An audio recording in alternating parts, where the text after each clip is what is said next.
Good evening, hello and welcome again to Jim's Monday Malt Samples. This was initially a stream without a theme. Then there was a theme. Then the theme hung in the balance. But today the theme was back on and I haven't explained any of that to you yet. So we'll just do this and then I'll explain it.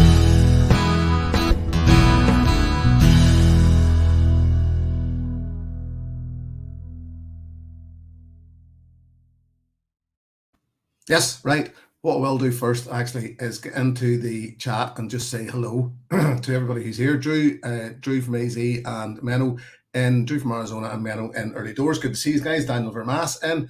How are you, Daniel? Whiskey Works. Graham, good to see you, my friend. Connor Smith, Mark Slinger, North Coast Tony. Good to see you, Tony. Cressmere's in. Greg's Whiskey Guide. Paul, I am seeing this in the chat. Paul might be a new name to me there in Montreal. Not 100% sure, but if you are, Paul, thank you for joining us. Let's see, the names were still coming in. Neil Laverty's in. Good to see you, Neil. Frank is in. Pete Head. We're scrolling. It's the same old names, same old faces, but it's great to see the same old names and same old faces. Lee J. Brown is in. Whiskey with Molly. Ben, how are you, my friends?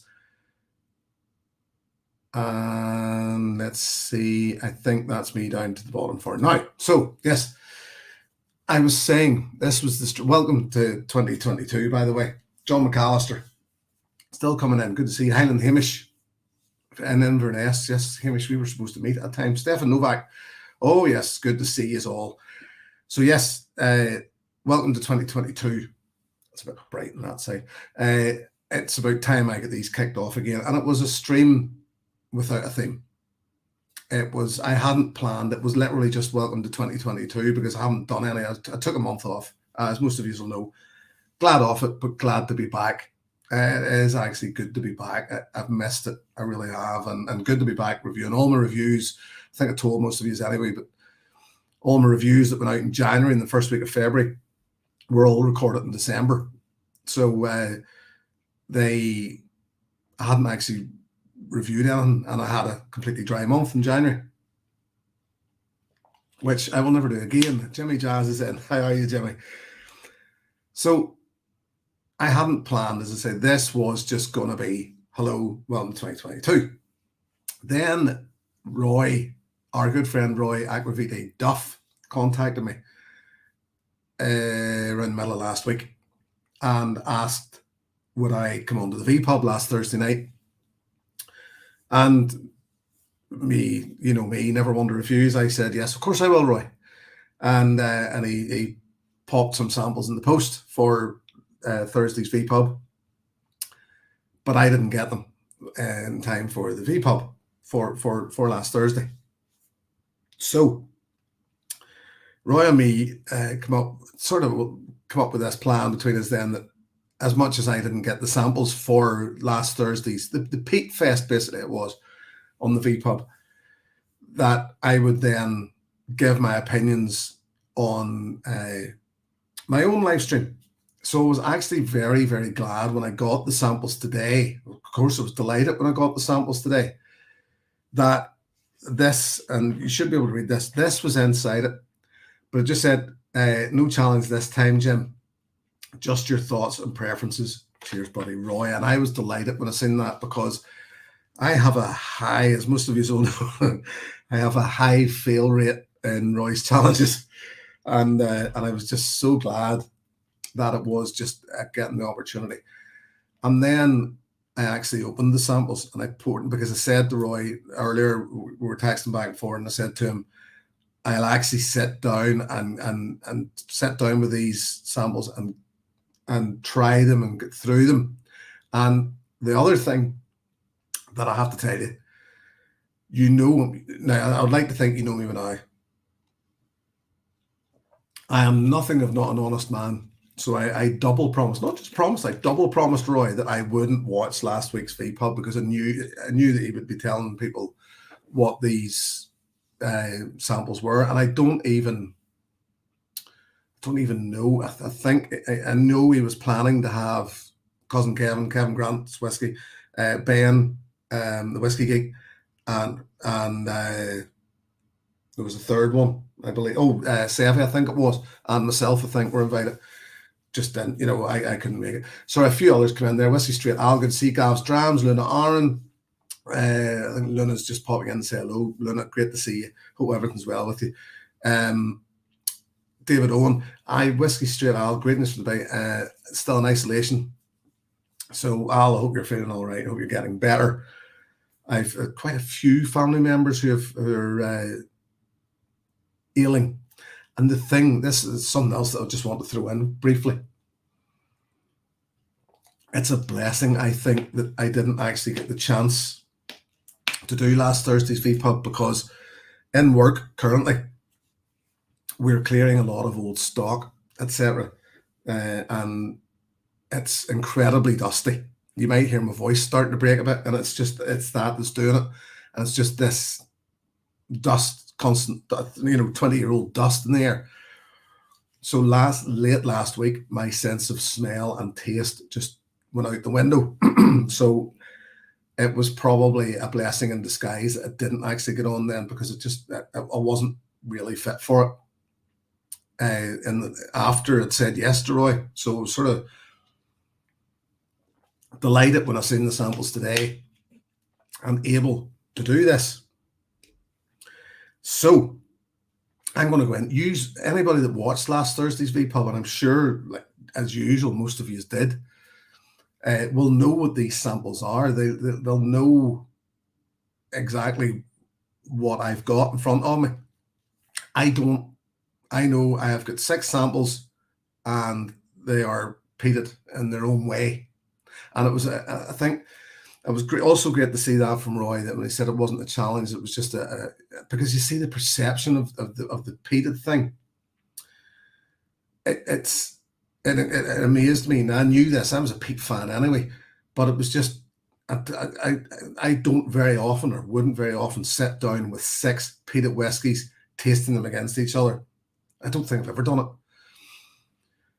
I still hold peated whiskey to the end of a night's drinking, and I will generally, right at the end, I'll fancy something peated just to finish it off, and I enjoy it. But I wouldn't think of sitting down with 6 different peated whiskies. So it was a challenge, and one that I've thoroughly enjoyed. Now, on the back of this little piece of paper that Roy sent me, I've written my tasting notes. Incredibly small writing. I actually took a picture of this earlier, and I was going to send it to Roy then, just to let him know what I thought. But sure, we'll do it here.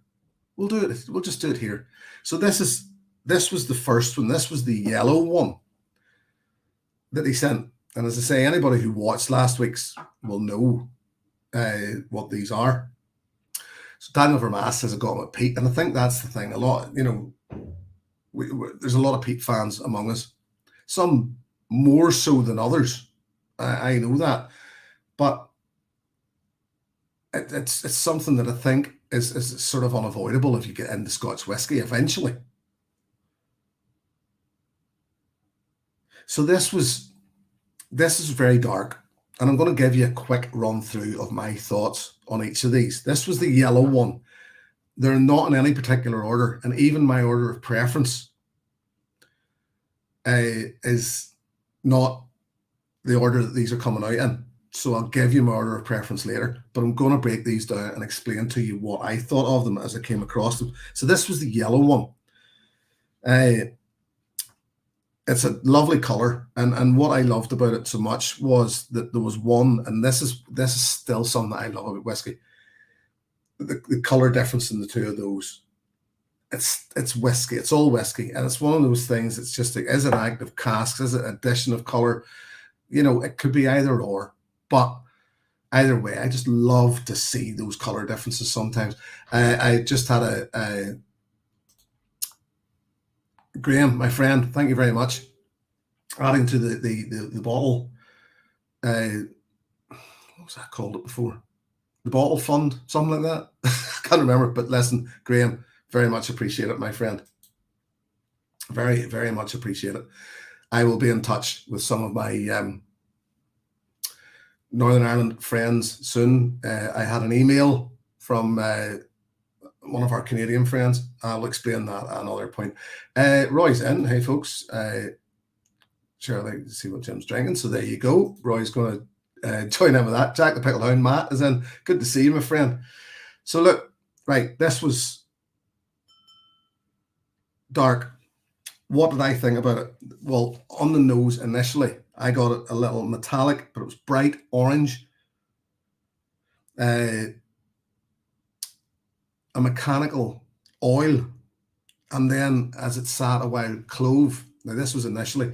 Lee J also adding to the ball fund. Lee J, very, very much appreciated, my friend. Cheers. I'll have a wee dram for you. I'll have a wee sip for you in a minute. Cheers, my friend. Whiskey Lovers Society is in. Kurt, good to see you, my friend. So, and then I've also added a little category to this. Peat. I have actually added to the category peat, and the reason I've added that to this and said peat is I've found peated whiskies, and it just depends, I suppose, on whether the peat is the overrunning factor. You know, is it, are they fully peated malt that's been used? Has it been blended? You know, has there been some peated malt? If you think the likes of the Springbanks, etc., they've used a proportion of peated malt, or it's been fully peated malt. I imagine a lot of these, if not all of them, are fully peated malt. But it's the way they react. Then it's what the casks do afterwards. You know, I've added this little section that just says peat and noticeable.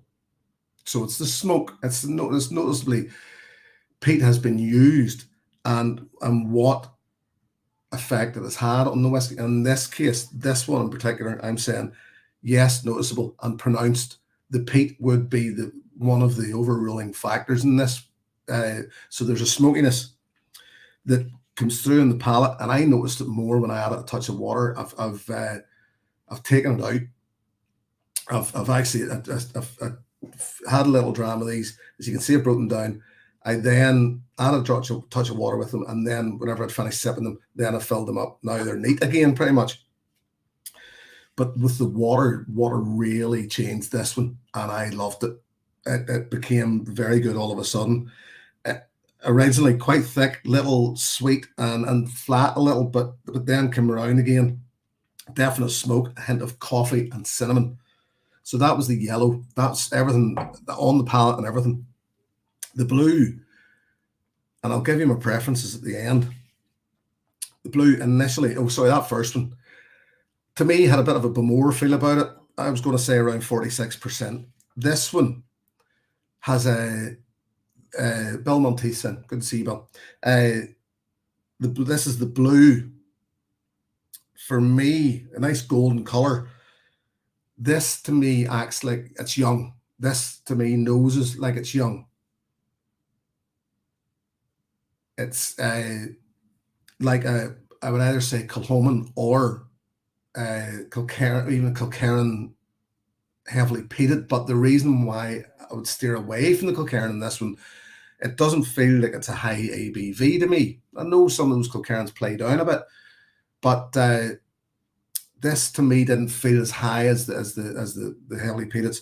So lovely golden color. Yet again, nice, bright, lemon, soft, cheesecake, orangey, grassy, very, very creamy on the nose. Peat, yes, noticeable after time, but quite muted. Plays in well along with everything else, basically, I would say. The palate on this here, very thick, oily mouthfeel, fresh, sweet, nice bitter tang, still grassy and earthy. So that was the blue one. Moving on, in my case, to orange. And this one, to me, all day long, and still, this is very, very pale.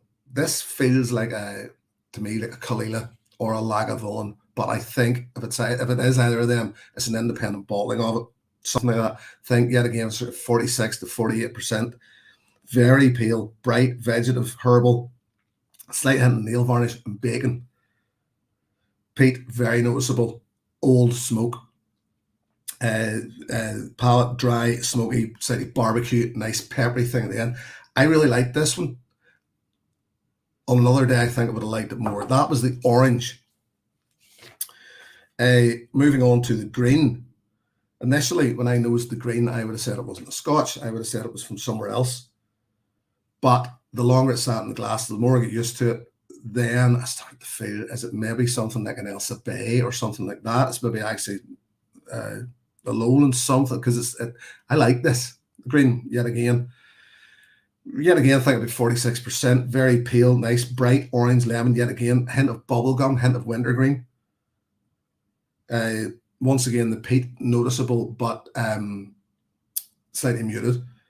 Palate, light orange, little flat peppermint tea, and goes a little astringent. But all of these, you see, on another day, I could have changed my mind on them. I did see a few other people coming in. I don't want to miss anybody because it's good to see so many of you in. It really is. Connor, Whiskey Journal is in. I'm sure there was somebody before that. Gav's Drams, just for you, secondhand Pete. I'm convinced actually some of them does smell like secondhand Pete. Richard Agnew, cheers, Richard. Good to see you, my friend. We will. Richard and I have been talking this week. Pink. This was the one that threw me the most, the pink one. Because I'm convinced I know this whiskey, but I can't remember what it is. I'm convinced I may actually have this whiskey, but I can't remember what it is. Yet again, I think it's a bit young. When I said it, I think I have it. It's almost, I could be completely wrong here, but I would actually said that this wasn't Scotch, that this was actually maybe a McMyra.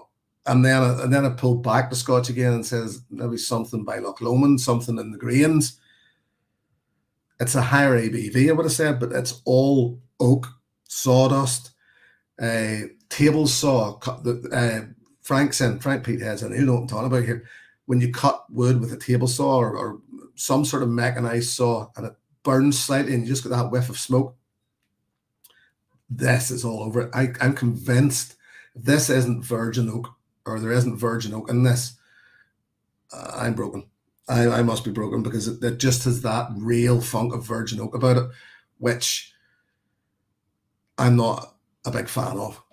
And I've said it in the past, I'm not a huge fan of virgin oak. So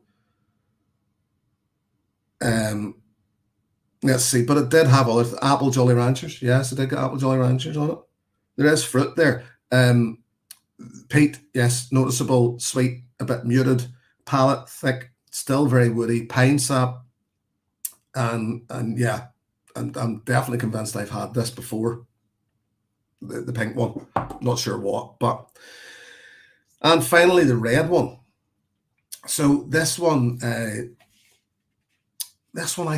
liked off the bat. I liked this when I opened it, and it was one of my favorites actually. And it was a favorite, the first runner on the first pass. But then, you know, it's a nice golden color again. But then I discovered it was very sweet. It's sugary, confectionery, candied fruit. Everything just seemed to be about the sweetness with it. There's something to remember that that we have to, it's something that we always have to remember. I currently sat with WSET stage 2, and I haven't heard whether it passed or not yet, but I sat it anyway. And it's something that we always have to remember is all whiskey is dry. There's no addition of sweetness to it. So technically it is dry.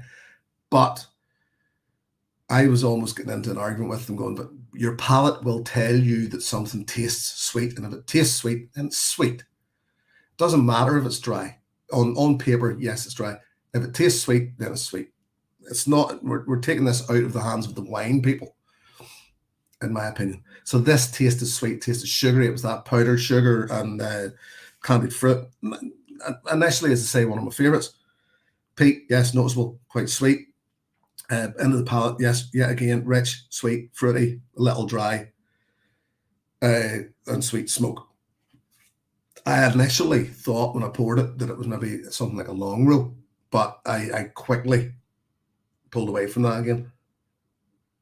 So that's my opinions on the 6 whiskies. That's what I think. If I was,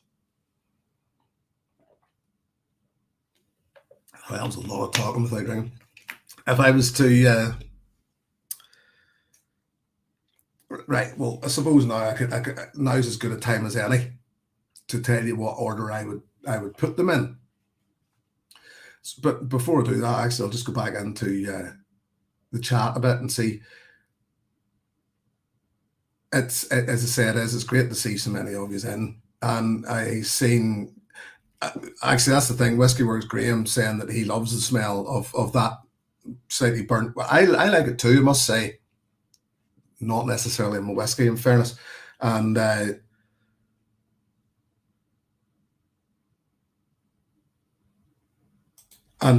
yeah, Frank nailed it there. Keep in mind the smell is hugely different between, and he's right. He is right, and weirdly, I did try to put my finger on what sort of wood this would be earlier on, but I'm not sure I was able to. I'm keeping an eye on my phone here because it's going daft. That's just in case there was something, in case I was missing something there. Well, Eric Waite's in as well. So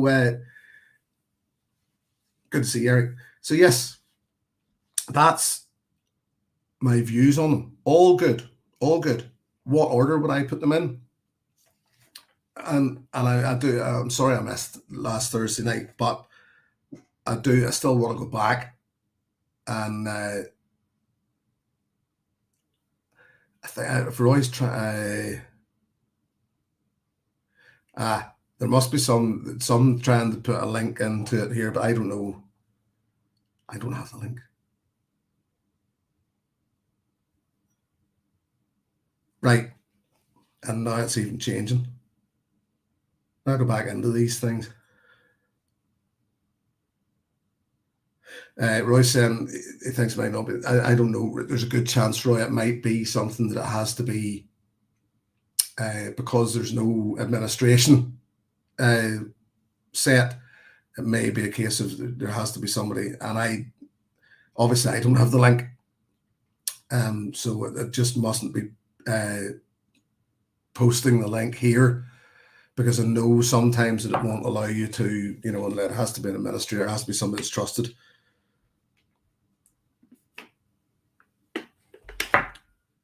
So bear with me. I'm actually in the process of trying something here.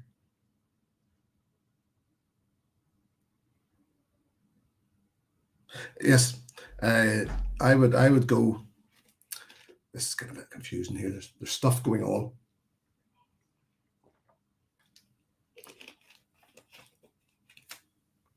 There is stuff going on. Anyway, I'm not going to tell you what my favourites are yet. I'll get to that in a minute. What I will do first is have a dram and say thank you for joining me tonight. And now what I'll do is I'll add somebody, and this will be the easiest way to get around all this. And it's our friend Roy. How are you, my friend? So I've been checking all night for a link to come through, and there was no link. I can hear myself back again. I'm maybe a bit loud at your side. That's fine. Hear me? Can you hear me, Jim? Yeah. Oh, just make sure that everything's okay. But the link wasn't here, and I just kept refreshing my Gmail, kept refreshing it. It didn't come through. And then just in the last couple of minutes, it's come through, and I could see that you sent it just after 7:30. So anyway, I'm here now. I've been sitting here listening to you. I've been listening to you, and I've been writing down all the wee notes that you were saying and things like that. You were just about to give us your preferences, start to finish, right? Just about to give them, and I'm quite happy to give you them if you're ready to hear them. Aye, smashing. So I would still, and it's because of that. And I said about it feeling young, the blue one. Yep. That's still in my wheelhouse. That sort of young, creamy feel with peat. That's still what I like about it, and so that's why this took me a long time. I didn't have a long time over it, but it took me longer than it probably should to, because you know as well as I So do. are you saying blue is your favourite? Blue's my favourite. Okay, good. Jimmy Now, obviously, Legs you in, by the didn't way. catch any of the. You've not been able to participate in Thursday's VPub, but the point of it was to try and, peat is fashionable now, right? It doesn't Mhm. matter what country you're making whiskey in. There's a chance that you're going to potentially have a peated expression in your core range at some point. And whether you're importing malted barley, maybe you're using ex Isla casks, maybe you're importing peat in some crazy cases. But everybody's got peat on the go, right? And while it's in such demand, I mean, think of something, consider it something that people used to consider an off note, right? An undesirable in their whiskey. But now it's super, super fashionable and everybody's got a peated version in their core range. Mhm. So the reason for putting this together was to say, let's look at 3 different peats from Scotland. So you have 3 Scotch whiskies in front of you. Everybody that participated knew there were 3 Scotches and 3 non-Scotches. And Did I've I? written down, you fed back the ones that you felt were, or at least a couple that you felt were non-Scotches. And then I decided that I would take peated whiskies from elsewhere in the world and just see how they match up. But what I wanted to do when I focused on the Scotch side of the whiskey was not pick the best, but pick the most available and the most affordable. Or if it wasn't the most available and most affordable, at least something that people could go out and buy if they were intrigued by it. So that's the only remit. So I was interested absolutely in your favourite to your least favourite. And I was also interested in how much you think they're worth, but we'll get to that in a wee minute. So blue's your favourite, which I'm already quite interested in and excited about. See, I didn't know that there was actually ones from. As far as I was concerned, they were either all Scotch or I was just sort of guessing pretty much that they were. You probably did tell me, but I just No, wasn't I don't think I did, Jim. I was expecting you right. to be there on Thursday night. Apologies, but I True, think this true, is a true. nice way to do it, right? A wee It is. collaboration. It's definitely. Aye. So the second and this after a while, this took a lot of mind changing, but I settled on the yellow. Okay, Because good. when I added a touch of water to it earlier, it changed completely, and the smoke in it really was something. It became really oaky, really smoky, and I genuinely enjoyed it. Good, And it's good. such a great color too. Yep. And then I actually went for the orange one, which to Okay. me I would still say smells like either Kalila or to me it just smells like a Kalila. Okay, you think you're on Isla with orange, no problem. No problem. Uh, Listen, and Jim, I tell you what, can you do me a favour? See in the chat, can you right click on the 3 wee dots next to my name in the chat and make me a moderator? I can. And that way I can post the link in so that everybody can see it, because I think maybe they are able to see the link. I don't know. Hold on. I've never done this before. If you hover over, I'll just chat. And then if you hover over my name there, as I come up there, I've written, "Hi, Jim." To the right-hand side, you'll see 3 wee dots. I think it comes up as 3 wee dots. And you can make moderator. I'm seeing it, but it's just thrown me. I'm not seeing a make moderator on it. Okay. For whatever reason. Is it in the YouTube chat or StreamYard? StreamYard. It's YouTube. You need to do it in the YouTube chat. Right. Yeah. Sorry.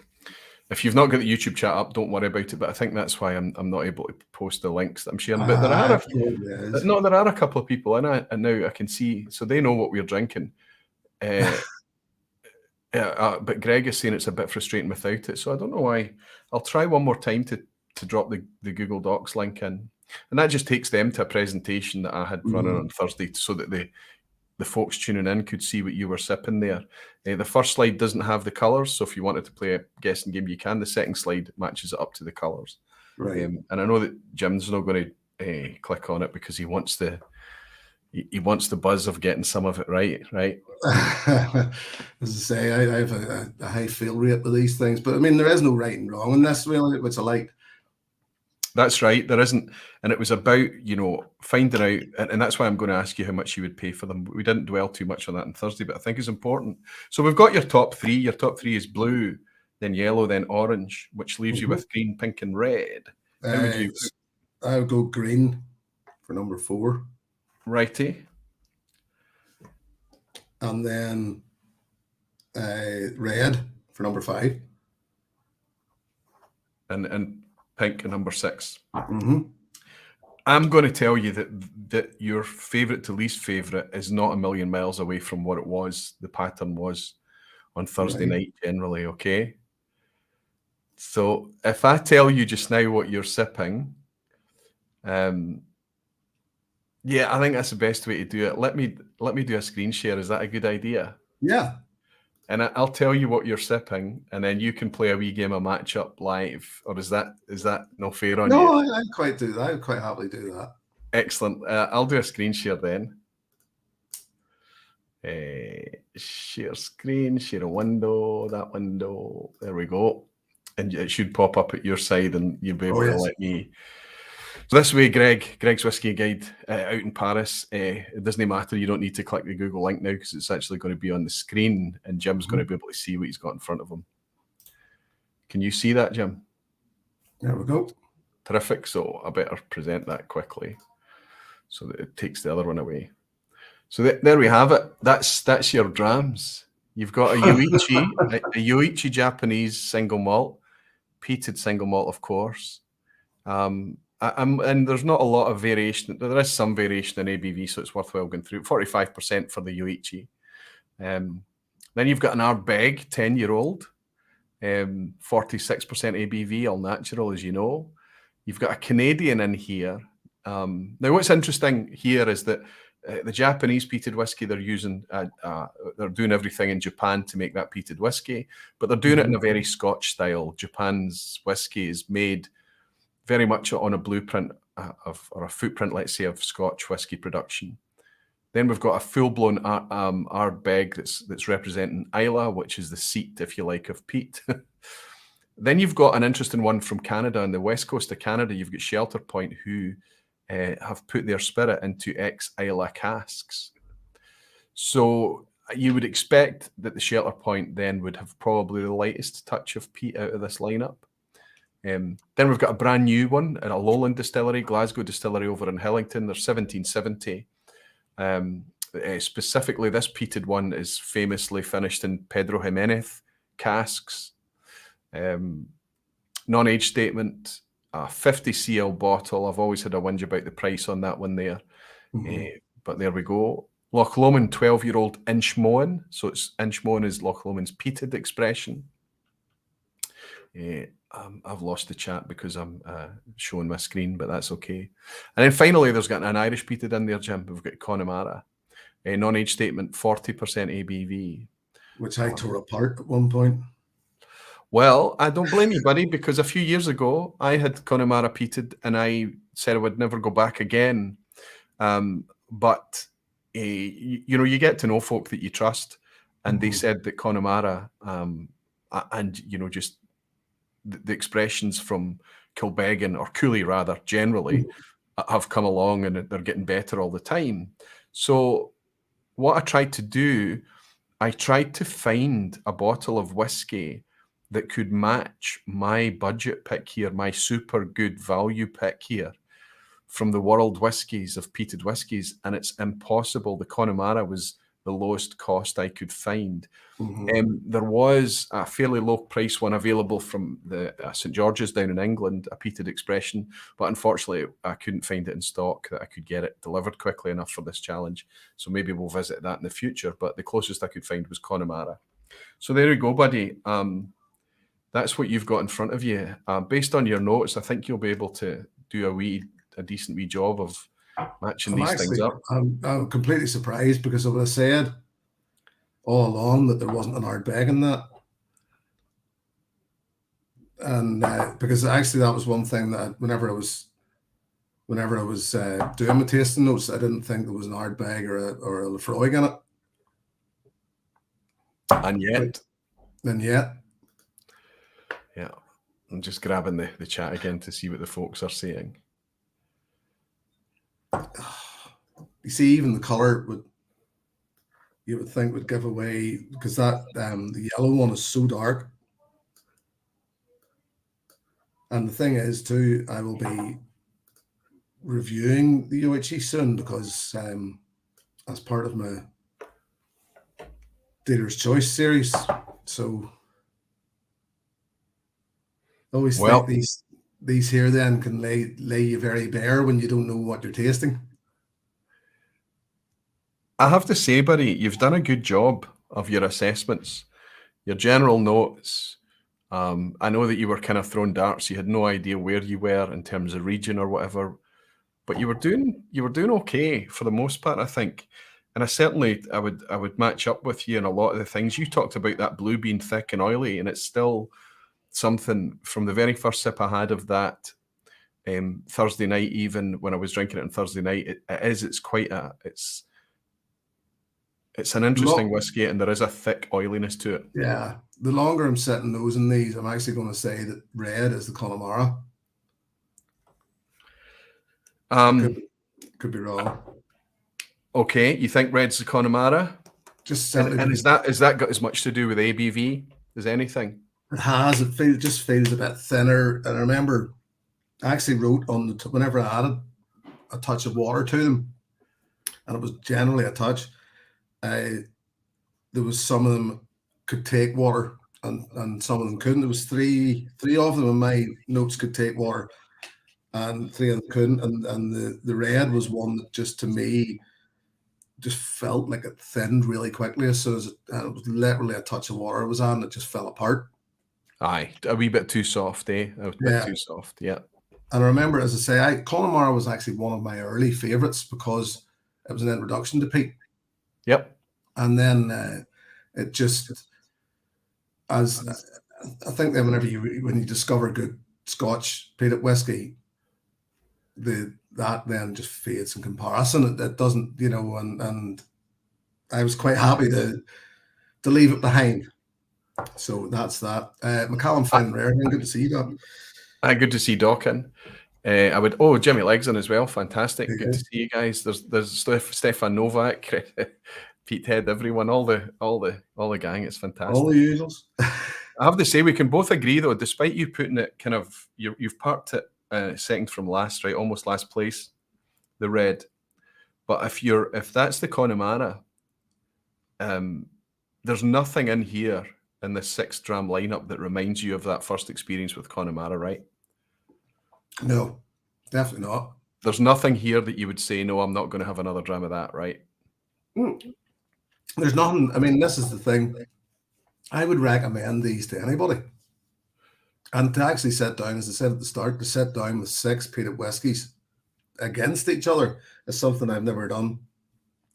Yeah, and I was interested. I was listening to your comments about how you talked about pushing the peated dram till the end of the flight, which is absolutely the guidance. It is it's the protocol. It's the right thing to do, and there's reasons for that, because peat is such a powerful flavour that it can change the flavour of the other whiskies. It can often kind of saturate your palate. It can have odd effects when you drink other whiskies after it, and yet I love it for that.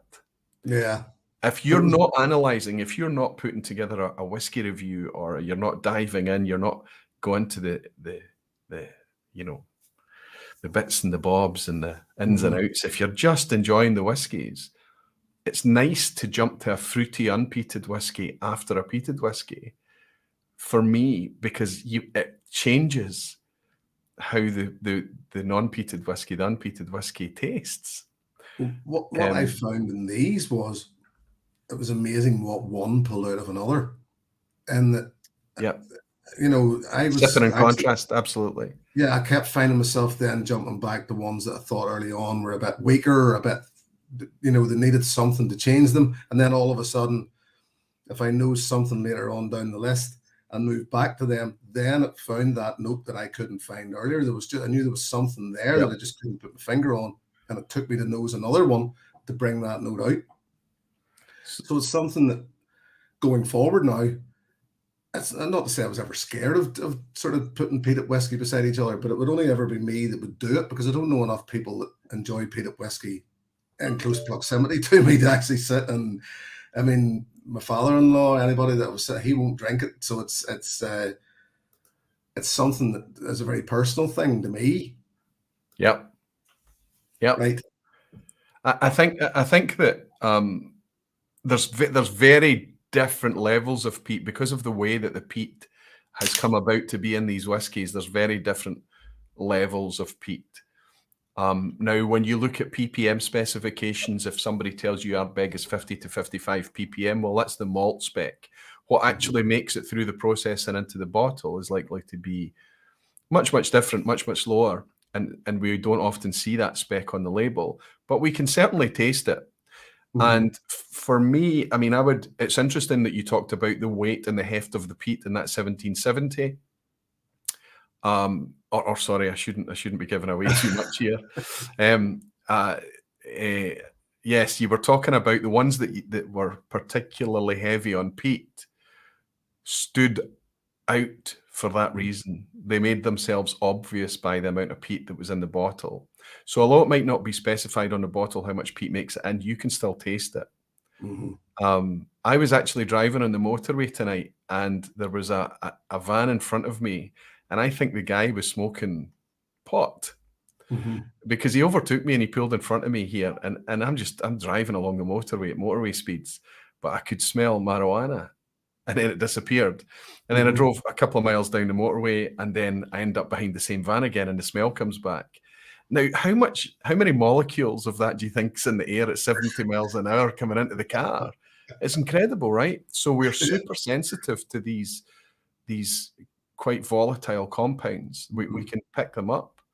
And I think that we know, if you're sipping these, Jim, you know the ones that's lightly peated and softly peated, and you know the ones that are heavily peated.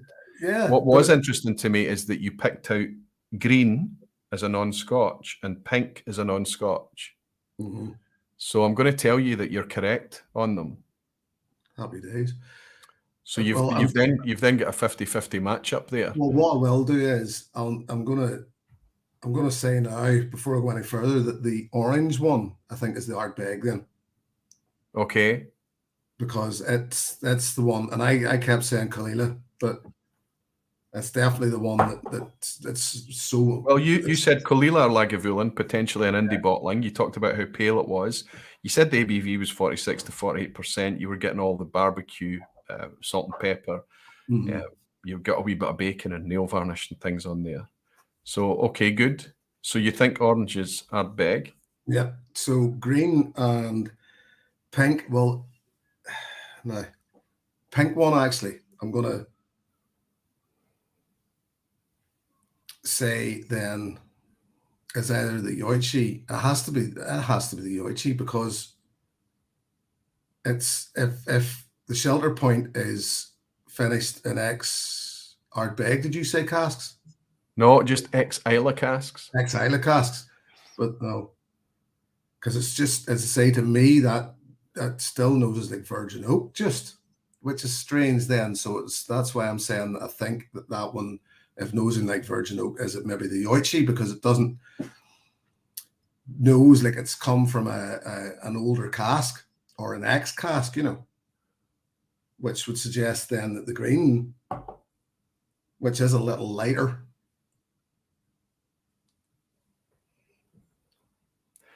Yeah, I mean, I would ask you to be the shelter point. Sorry? The green could possibly be the shelter point. I think when you're stuck like this, I've always found the escape hatch for this type of thing is ABV. And if you can reliably have a whiskey that is playing to its ABV, let's say, that's your way out. What I'm going to say to you, Jim, though, is you don't have that luxury here. That trapdoor at escape hatch is not available to you here, because I don't think either of these whiskies play to their ABV. No, and weirdly, because yet again it almost feels like virgin oak. virgin oak always feels to me like a higher ABV than it is anyway, because there's a pepperiness with it. Right. Okay. Okay. So It's that an almost that accidental pepperiness, from the oakiness. yeah, yeah, it can come across as dry, astringent, tannic sometimes. I can understand how. Yes, I get that. Yep. So I'm totally So lost. what did you get that? What did you get that sensation from? Which one? The pink one, The pink. Okay. which, as I say, I wouldn't say I'm a huge fan of. That was the one that you put at last for sure. Mm-hmm. Well, what's interesting here is that Shelter Point from Canada and Yoichi were probably either the most difficult to get a hold of, let's say, certainly in the case of Shelter Point, or the most expensive. So even if we could get Shelter Point here, we would have to pay a big ticket price for it, I'm sure, but there's no import happening. I don't even know if they export outside of Canada right now, maybe to North America they do, or elsewhere in North America. Yoichi is about £75, £80. It's one of the most expensive here. The Shelter Point, I'm not sure how much it would cost, but I would guess that in Canada, I think that would have been in the order of about over 100 Canadian for sure, maybe 150 Canadian, I'm not sure. So maybe we would probably be paying £100 for the privilege of that right now. It was a gift to me from Graham Young. He's a star. The expensive Scotch here was the 1770 because it's a 50 cl bottle, Jim. And at £48 for 50 cl, if you work out what the cost would be for 70 cl, it's up getting close to the price of the Yoichi. So it has to be good, right, if at that price point.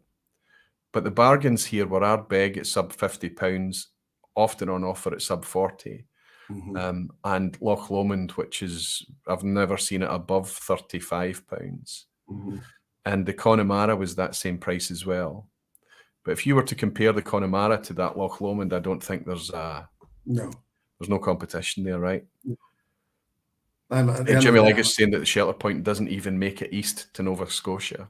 So no, that's right. And I've been dying to try Shelter Point. That was the thing. So this is my first go at it. And until I know what I've tasted, I can't even judge it. That's right. I've said my piece, but I don't know which one's which. So, well, we had an interesting chat a minute ago about how one whiskey affects the other. And I think what comes out of this tonight is that any one of these whiskies sipped in isolation, you would enjoy it and you'd be happy to drink it for the rest of the night. And you'd finish the night feeling like a whiskey-filled kitten. You'd be very happy, purring away. But when you sip them in contrast with each other, as much as they bring out different elements, they also can show up each other's weaknesses, I think. Oh, very much so. Very much so. And it's weird that that's the one that I would have said all day long on this list, that any other day of the week I would change my mind and fall on, is the Ardbeg, the one that I think is the Ardbeg, the one that I placed third. Yeah. The orange one, because it was the one that felt most like a old-fashioned peated whiskey as I know it and enjoy it. Yeah. And I think it was sense. Because there was difference and something, and as I say, still that blue one just has there's something that it's that youthful feel about it that I like. Sometimes I think if they get it right, it works well. And as I said earlier, the Kilkerran heavily peated is a prime example of that. It's not old whiskey, but it's just done right. Yeah, so, and that's what you thought that the blue one you were considering could have been. Initially, then just the ABV, it didn't feel like it had the ABV to be in that same category. That's so what we're talking about is it being soft and easy, a kind of crowd pleaser ABV feeling, right? But also there's something interesting in there. There's something that represents some sort of interesting, I hesitate to use the word funk, but something that made you think it could be a Campbelltown thing, right? And all the guys on Thursday night picked that up as well. They talked about it being interesting. Because that's the thing then. So, I mean, for that, I suppose you could be looking at the Loch Lomond. I'm a fan of Loch Lomond, and it's actually I haven't had the Inchmore before. I've had the Inchmore, and I've had the The standard one, yeah. Yeah, but just not the English one yet. And it's still, I'm still curious. I still don't know. I could be wrong, but it would certainly make sense that it's All either right. this, it's either the lock. I'm just talking around in circles. I don't know whether I'm getting any further ahead. So I think through a process of elimination, then you've only got to commit to the yellow, Which would be, that's the thing. I was thinking about it while I was looking at them, and I would have said then that it's the 1770. So let's go from your least favourite. So my least favorite was the Pink. which I thought was either the Shelter Point or Yoichi, and just based on the way it feels, I'm going to say that it's the Yoichi. Pink is Yoichi. At a guess, and I hope I'm wrong on that one. So that leaves that makes it obvious then that you think that the green is the Shelter Point. Yes. Okay, so you've matched everything up apart from those two. That you've just flipped those around. Now, the thing that gave away the Yoichi to everybody on Thursday night was how soft and harmonious and integrated it was. It wasn't spiky. It wasn't, that Japanese thing where they're able to blend this even single malts get blended to the point that they're just lovely and balanced. Everything is in check. Nothing is shouting out in any direction. So Yoichi was green. I'm glad. I really am glad to hear that, because it would be my favorite of those two, definitely. Well, you've put it ahead by a couple of points. Pink, the one that you put in last place, you've obviously worked out is then the Shelter Point, Smoke Point. And I think this is a wonderful whiskey in its own right. I think it's very sweet. I think it's very accessible. I think it's a delicious thing. But I think if you put it next to Scotch or next to quite vibrant whiskies, it can start to make that sweetness come through in a way that you might not enjoy maybe corn whiskey or something sweet against a barley grain whiskey. So it makes it just quite sweet, and it can bring out, if you're used to drinking barley based whiskey, it can bring out, I'm not suggesting this is corn, this is barley, but there's also some unmalted barley in here. But it Maybe can also, sorry? That might be what it is, because there's an unrefined feel about it to me. Well, it's going to be quite relatively young as well. Yeah, and the last time I would have said that I heard that term unrefined about a whiskey was, so you're basically saying that this has been handled a bit like a single pot still, if there's malted and unmalted. Yeah, I mean, it's not true. It's just double distilled. Yeah. I don't know what the proportions are between the two. I know I should have checked, but it's a different take. And also, the way I understand it is that the barley's not malted at all. Sorry, the barley's not peated at all. So any kind of smokiness that you're picking up in that is just from the exile of casks. There's a hench, the hench single pot still. From here, I've made it known in the past I'm not a fan of, and it played a bit like this, where it had that very unrefined feel about it, and I couldn't get my finger on what was wrong with it. And it's the same feel, that it's just that, to me, that prickly, just doesn't feel like as if it's been nurtured or cared for very well, Well, I think it's got a lot to do with the cask. There's probably some super active casks to do. I mean, I think I feel that it's quite sweet and easy. I'm not drinking it tonight. I was trying to have a dry night. I'm counting my dry nights, and tonight was supposed to be that. But when I was coming down, I brought down a wee glass of beer, and I've poured a dram to have one along with you, Jim. But I think it is. I think it can be quite enjoyable for its young age, but I think it's certainly very similar to a lot of new whiskies that's coming out in the UK and Scotland, that it's relying on active casks in order to help that young whiskey along a little bit. And I think that's what's happening there. You talked about getting a bit of virgin oak in it as well, I think, didn't you? And Yeah. so, I mean, I think that you putting it in last place was kind of similar. Poor old Shelter Point kind of was bumped down, but everybody that tried it on Thursday night as well were very much Scotch lovers too. So if we're sipping it in contrast with Scotch, we're asking a lot of it, right? It's a fairly new whiskey. Yeah. It's not, and I don't mean it's not as good as Scotch.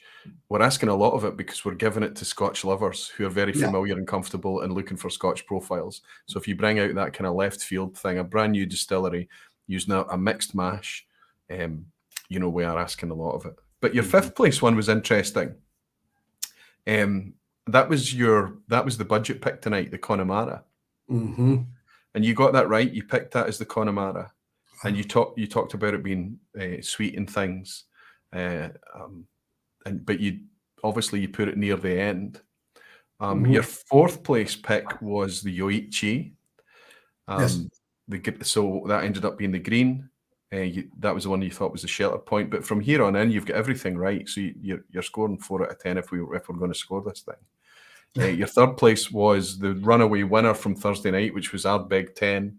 The longer you spend with that, the more you're going to enjoy it. I mean, I noticed this on offer recently for £38. You know, the retail in the UK is about 48 to 50.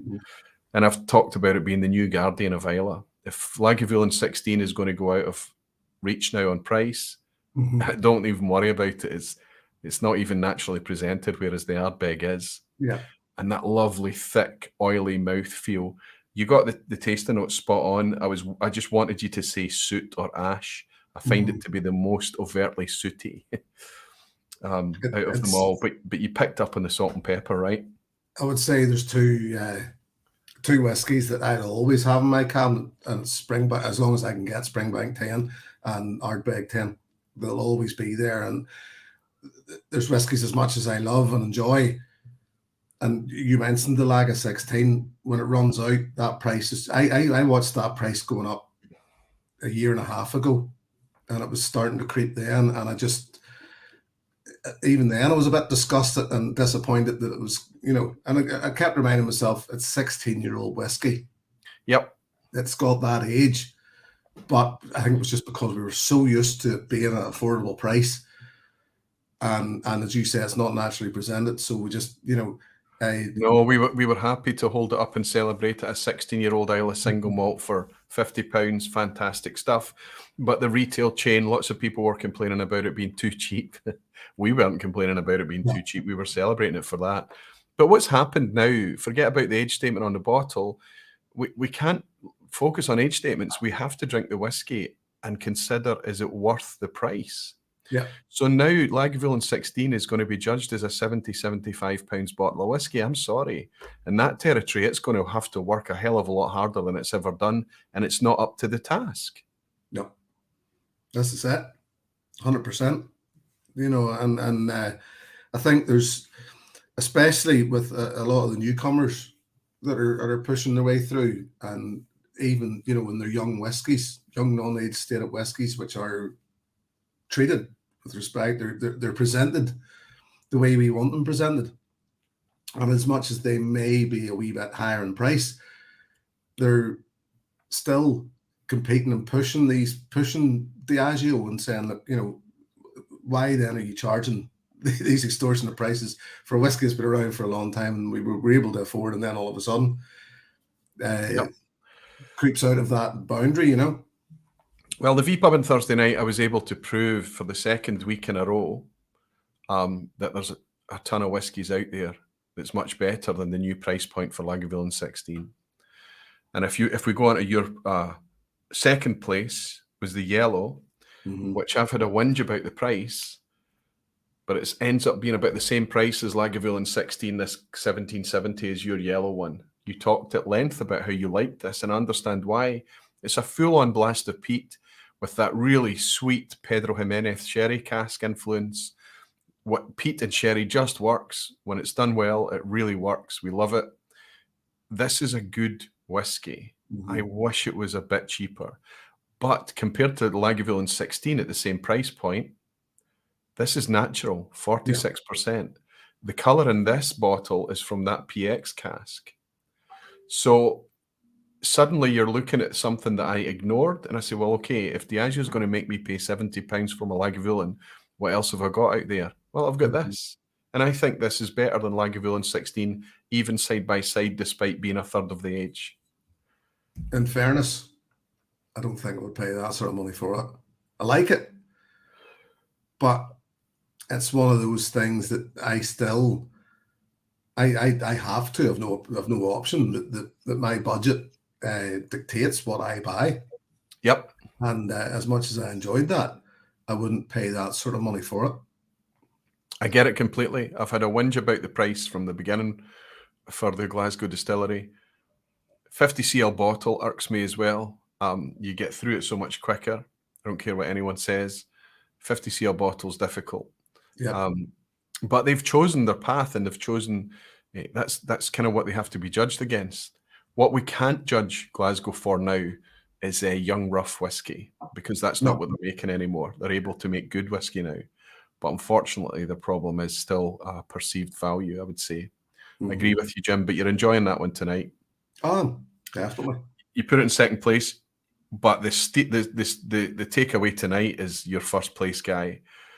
I hoped Jimmy Legg is asking how I think the Electric 10 would have fared in this lineup. I think it would do really well, Jimmy, for 42 quid. Yeah. Of that order, maybe 45 in some places now. But the Electric 10 would do very well. And if you like something a bit richer than that super fresh, bright Ardbeg, the Electric 10 is a great place to go. But the takeaway tonight is this Loch Lomond in Schmoen, right? You've put it in first place. You've said it's the one that you like most. You've proved that thing that you talk about, that you're actually a Loch Lomond fanboy. This is the new branding. The old branding says Inchmore in much bigger lettering. The new branding, it says Loch Lomond Inchmore, just with a different colour livery. But I am continually impressed by the direction that Loch Lomond is going. They've not got it all right yet. They don't have it all right yet. But they're getting better all the time. I paid £34 and change for this whiskey, and you picked it as your favourite. And that's what I set out to try and prove. Now, the guys on Thursday night picked Ardbeg as their favourite, but we succeeded there too, because that's still great value. So, again, it's this point of, if we're going to go out and be challenged on price, be promiscuous, always be adaptable, be willing to switch and stick and move when we need to, but also don't look at the price. Sorry, don't look at the age, don't look at the spec on the label. Work out how much you think it's actually worth. And I think that Loch Lomond is punching way above its weight, right? A bargain, yeah. 100%. And it's one of those things I still personally find that peated whiskey in particular, the most that I've tried of them anyway, I still find that younger age, that slightly younger age, 10 years is pretty much the sweet spot, I think, for most peated whiskies, because those that I've went into, the Kalilas, the remember them off, even holding now, Deanston's different, I suppose, but there's quite a few of them that I've went, and as the creep up the peated ones, you start to lose a bit of that smoky feeling with the extra age added to them. So this is why, for me, Ardbeg 10, Lefroy 10, the cask strength in particular, will always hold a special place in my cabinet, because that's just that. If you really want that good, smoky, earthy feel, that's where you'll get them. Yeah, there's no doubt it becomes addictive. And for people that really love a big, ashy, peaty, sooty, bold, smoky hit, they're going to need to be 12 years and under, I think. Not every time. I mean, there are single casks out there that can still be really super potent in their teenage years and above. But generally speaking, you're absolutely right that the peat in the cask, as it matures, becomes much, much more mellow. But that's my preference. Where peat is kind of part of the orchestra rather than the soloist out front, that's kind of where I like it to be. But you're spot on, and I'm the same as you. When I'm in the mood for peat, when I want that smoky hit, when I want that kind of outdoor feeling even, it's single digit age statements and no more than 10 or 12 years that delivers it best, right?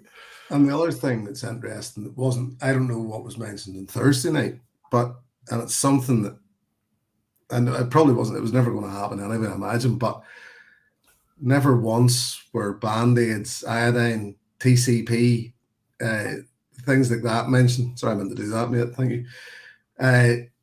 You know, that's the thing that's that flavor profile at hospitals that puts those people who don't like peated whiskey off peated whiskey. And that's why, right. But right. Yeah, as I say, I've moved you over to this screen because then it looks like I'm looking at you as a chat instead of facing away. So, it just shows, I always think that it shows us that people who enjoy our whiskey, those flavors never come into it. And never once tonight did I think TCP, iodine, any of those things, it doesn't enter into it. But isn't it amazing how if you're introducing somebody to whiskey and bringing them into whiskey, and they're curious, they kind of want to understand what it is that you're tasting. They believe you when you talk about all these tasting notes and things. They've started to realize that you're not just making it up, right? Mm-hmm. But they want to access it. So they're saying, okay, what can you give me, Roy? And you give them, and all they can taste and smell is whiskey.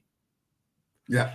And it's just that whiskey, that generic whiskey that we would struggle to even remember what that is now, right? But there was a time when it was just, oh, that's whiskey. And now, these kind of broad brush things like whether it was medicinal, whether it's iodine, whether it's those kind of things that were overt, that were really strong and powerful to us on a Lafroig or an Ardbeg, even a Lagavulin at times. Now we struggle to detect it. You're absolutely right. And I think there's a danger when you drink too much peated whiskey, you fall into the hole that I often fall in, that you dial out peat. Yeah, you become peat blind. I think you coined that phrase, of becoming peat blind, and you don't notice it at all. Yeah. And I'm sitting next to my wife on the couch and she's like, wow, that's a smoky one. And I'm like, is it? Because it's muted. And what you need to do at that point, I talked to Roddy about this, is take a break, move away, drink sweeter ones, drink unpeated, take a break away from whiskey generally and reset your palate. And when you come back again, it does come back. But I think you're right. I've said it before too, that I always consider myself sort of blessed that I live in a country where peat is burnt as a fuel. Yes. Yep. Just to warm houses. And so you don't have to drive too far around the country to get that smell. And I remember a friend of mine, I can't remember whether I ever mentioned this before, whenever we were in the music, it was another one of the other bands. And he was another sort of typical of a lot of Irish whiskey drinkers, wouldn't touch peat. Oh no, I won't touch that stuff. It's bogging, I won't drink that. It tastes like TCP. And that's the first thing they say, tastes like TCP. And I always say the same thing to them. No, it smells like a peat fire. Now you go and smell a peat fire, and he did exactly that. And he come back to me and he says, "You're 100% right." And he went and bought himself a bottle of Lafroig and enjoyed it.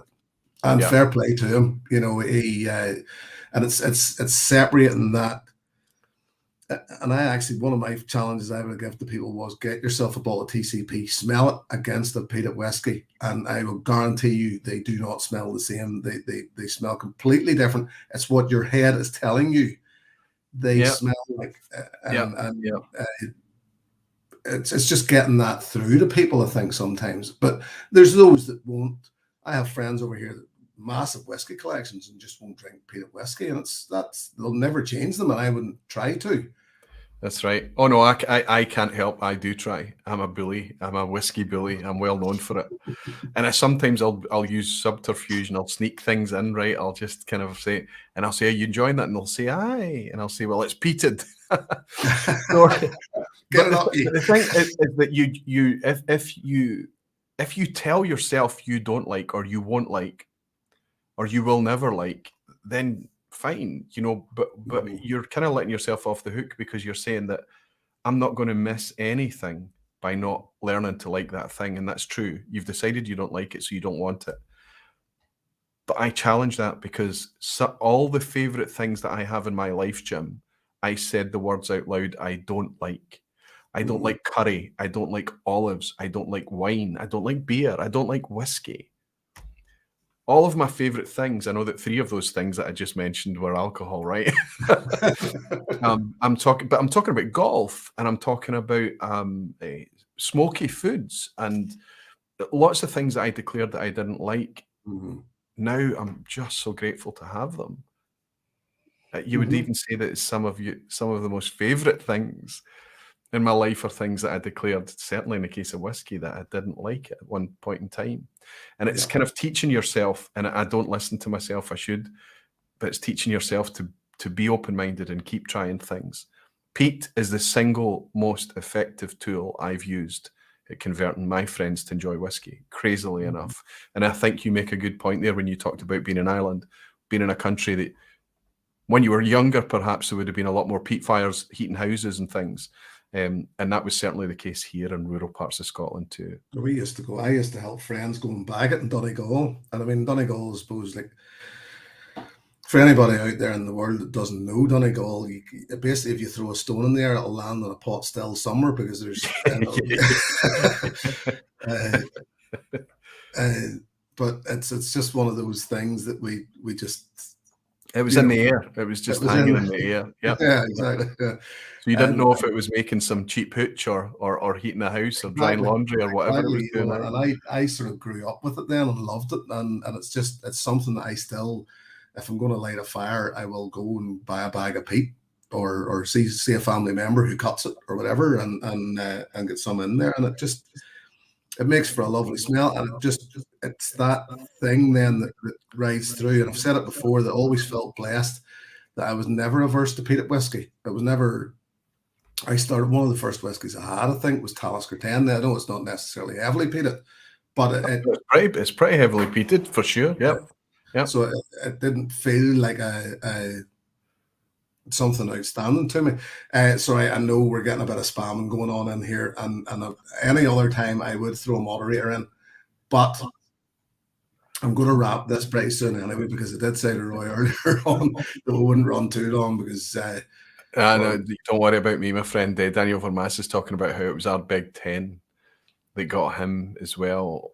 And while it wasn't peated, while it was very much, it was 2 opposite ends of the spectrum, it was Glengoyne that got me into whiskey. But I spent the first 3 or 4 years of my whiskey life avoiding peat, or let's say touching it very gingerly. I always had peated whiskey in the house because I liked to have a flight that would end on a peated whiskey so that other people could enjoy it, and I was still enjoying it.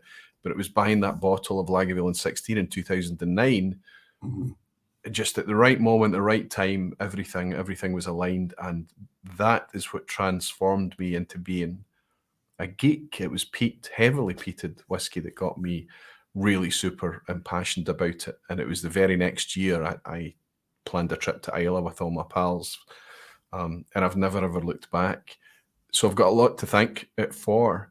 But while a lot of the peated expressions out there are getting more expensive, I think what we've done tonight is prove that in the case of one of the world whiskies, the Connemara, and the 3 Scotches, maybe the 1770 is a bit pricey, but the Ardbeg and the Loch Lomond, absolutely available everywhere and still great prices. Definitely. And as I say, I know wrote a piece recently about the Diageo rocket, and the price is starting to rocket up, but it'll not keep me. I mean, I think there's certain whiskies there that Diageo own. I just don't think you would keep me away from. Kalila's still it'll always be there for me, and whiskies like that. So, and they're just one, but Diageo were just one example. But we don't throw the baby out with the bathwater, right? No. I mean, we know Talisker has maybe been taken out of our reach. Lagavulin 16 has maybe been taken out of our reach. But are we so kind of, I don't know. There are some people out there that are happy to be very black and white and just say no and boycott all of Diageo. For me, I don't think of Diageo. I think of Lagavulin. I've been there and I've touched the earth and spoken to the people and breathed the air. And it's more than boardroom decisions for me. So, you know, the 16-year-old is too expensive, but I still love that distillery and I still love how they make their whiskey. So the 8-year-old is still an offering for me. It's still available. And the 8-year-old can go toe-to-toe with our Big 10 on a good day, right? 48% ABV. I don't think it's coloured at all. And I don't think they chill filter it at 48, although they may do. But the 8-year-old Lagavulin is lovely and it's round about £50, so it's quite a bit cheaper. Clynelish 14 is still utterly available and affordable from Diageo. And let's not forget that the majority of the independent bottler market is floated on the back of Diageo stock. So we can't just kind of take a big huff and say, right, I'm not drinking any Diageo product, because we're not only betraying ourselves and our whiskey journeys, I think we're betraying the people that actually put the elbow grease into making the whiskey at the individual distilleries. You know, I think we need to separate a Lagavulin 16 bump in price versus other expressions available and other things available from within the same stable as well.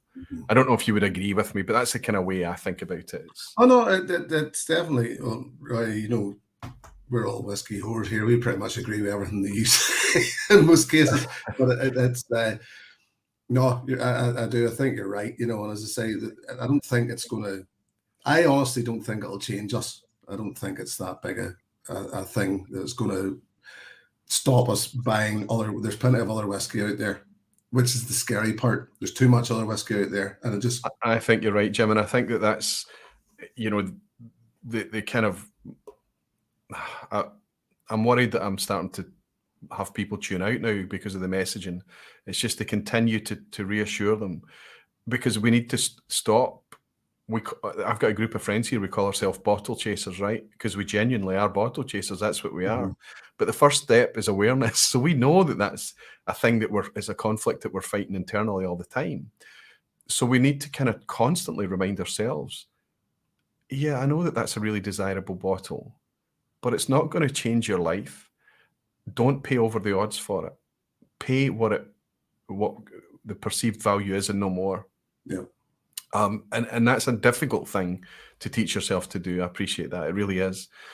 You mentioned quite rightly that you're on a restricted budget, so you're forced in a lot of cases. But don't think just because your maximum budget is £50 that you can't be fleeced. Because you can pay £45 for a £25 whiskey easily. So, you know, everybody's got to kind of be really critical about their whiskey. Always judge it not on the specification of the label or because you feel a loyalty to that label. Judge it based on how much it's costing you. Yeah.